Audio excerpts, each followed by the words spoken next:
আসসালামু আলাইকুম। আজ আপনাদের সামনে আমি আবারও হাজির হয়ে গিয়েছি ক্রিকেট নিয়ে দ্বিতীয় এপিসোড। গতকালকে আপনাদের সামনে যে আলোচনা করছি তারপর থেকে আজকে আমরা শুরু করব। আপনারা ইতিপূর্বে জেনে গিয়েছেন যে আইসিসি কর্তৃক বাংলাদেশ ক্রিকেট বোর্ডকে একটা চিঠির মাধ্যমে তারা তাদের সম্ভব সম্ভাব্য ভেন্যু এবং বাংলাদেশের কিছু শর্ত দিয়েছে যেগুলো মেনে বিশ্বকাপ খেলতে হবে।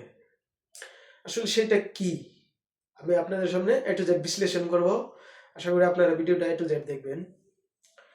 আইসিসি বাংলাদেশকে 3টা শর্ত দিয়েছে। বাংলাদেশ অবশ্যই ভারতে গিয়ে ক্রিকেট খেলতে হবে এবং শুধু ভারতে গিয়ে ক্রিকেট খেললে হবে না, তার আগে আরো 3টা শর্ত মানতে হবে। কয়টা? 3টা শর্তের ভিতর 1 নাম্বার শর্ত হচ্ছে বাংলাদেশ জাতীয় দল থেকে মুস্তাফিজুর রহমানকে বাদ দিয়ে খেলতে হবে। কি অদ্ভুত টাইপের শর্ত! এটা কি সম্ভব? আদৌ সম্ভব? এটা বাংলাদেশে যে ক্রীড়ামন্ত্রী বর্তমান আসিফ নজরুল, উনি ক্লিয়ার কাট বলে দিছে যে এইসব শর্ত মেনে ভারতে গিয়ে ক্রিকেট খেলার কোনো প্রশ্নই আসে না। সে জায়গায় শর্ত তো এগুলো হচ্ছে অবান্তর। তো 2 নম্বর শর্তটা শুনেন। এটা হচ্ছে বাংলাদেশকে ভারতে গিয়ে খেললে হবে না, শুধু যারা বাংলাদেশ সাপোর্টার আছে, বাংলাদেশ থেকে যত দর্শক খেলা দেখতে যাবে, তারা কেউ যেন বাংলাদেশের এই জাতীয় দলের জার্সি গায়ে না দিয়ে খেলা দেখে। এটা কি কোনো কথা হইল? আমি কি এই বাংলাদেশের জার্সি বাদ দিয়ে ভারতের গায়ের জার্সি গায়ে দিয়ে খেলা দেখবো? পাগল কোথাকার সব! হয় আইসিসি গাজা গেছে, না হয় বিসিসিআই, যে জয় শাহ, ইন্ডিয়ান ক্রিকেট বোর্ডের আগের সভাপতি এবং বর্তমান আইসিসি সভাপতি জয় শাহ, মনে হয় তার মাথা পুরাই আওলাই গিয়েছে, যার কারণে এসব উল্টাপাল্টা বলতেছে। বাংলাদেশ সাপোর্টাররা খেলা দেখবে, বাট বাংলাদেশের জার্সি গায়ে দিতে পারবে না। আজীব কথাবার্তা। তাহলে এবার শুনুন 3 নাম্বার কি বলছে।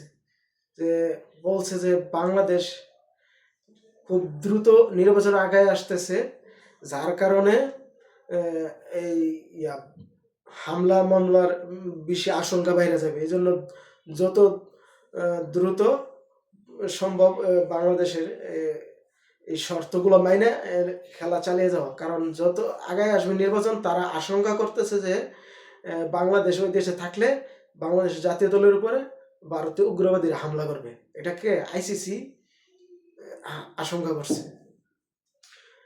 তো তাদের এই 3টা আশঙ্কা একদম ক্লিয়ার করে দিচ্ছে যে বাংলাদেশ ভারতে গিয়ে ক্রিকেট খেলার কোনো রকম সম্ভাবনা নাই।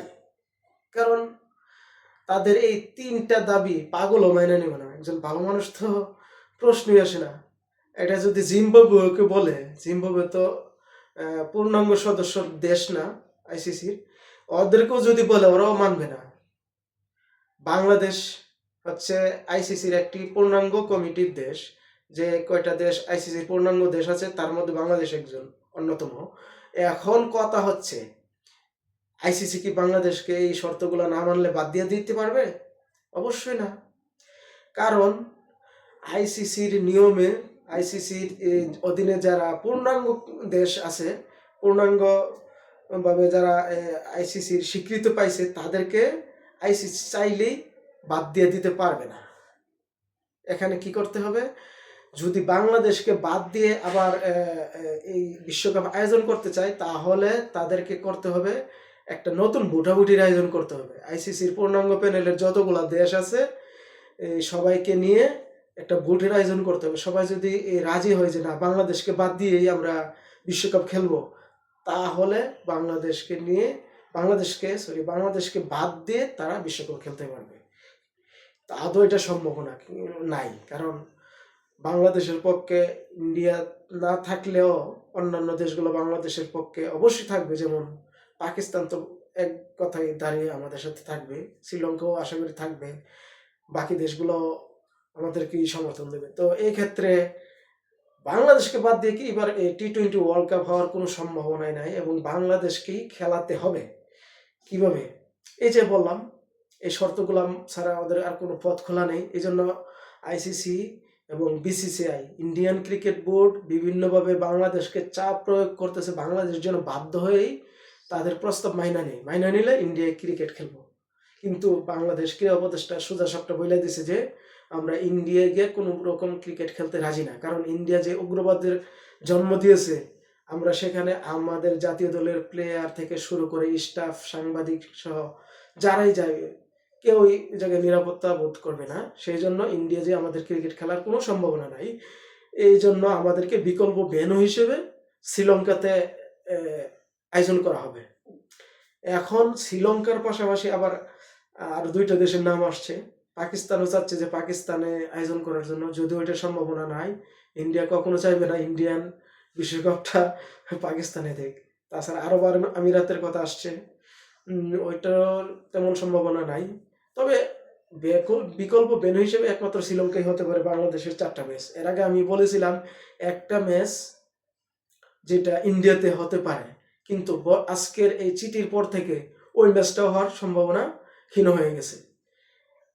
বাংলাদেশের এখন 4টা ম্যাচই যদি হয়, 4টা ম্যাচই ইন্ডিয়ার বাইরে হওয়ার সম্ভাবনা বেশি আছে। আর বাংলাদেশ যদি দ্বিতীয় রাউন্ডে কোয়ালিফাই করে, তাহলে বাকিগুলো বাইরে করতে হবে। তো আজকে ভিডিও আর দীর্ঘায়িত করতে যাচ্ছি না। সবাই ভালো থাকবেন, সুস্থ থাকবেন।